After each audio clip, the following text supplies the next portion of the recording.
கதாநாயகனை உன்னை ஆக்குனது வெற்றிமாறன் தான். காமெடி தானே நடிச்சிருக்க. இப்போ நீ கதாநாயகனை நடிக்கிறது காமெடியா கதாநாயகனா?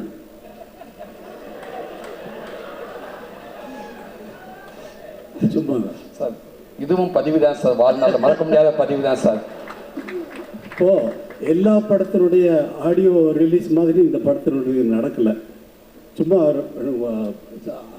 பேரை சொன்ன உடனே நிறைய கை தட்டுவாங்கன்னு நான் முதல்ல நான் வந்த உடனே எனக்கு கை தட்டுவாங்கன்னு பார்த்தேன் பட்னில்.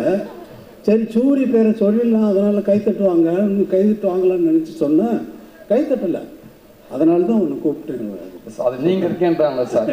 சார் எனக்கு எவ்வளோ எங்கேருந்து எனக்கு உங்கள்கிட்ட ஒர்க் பண்ணுறப்ப இவ்வளோ ஒரு பாக்கியம் கிடச்சி இவ்வளோ பரவாயில்ல சந்தோஷமாக இருக்கணும். என் இடத்துல அத்தனை பேர் இருக்காங்க, அதனால் அவங்களுக்கு அதே சந்தோஷம் தான் சார். உங்ககிட்ட நான் ஒர்க் பண்ணுறதில்ல. ரொம்ப நன்றி சார். நன்றி. தேங்க்யூ.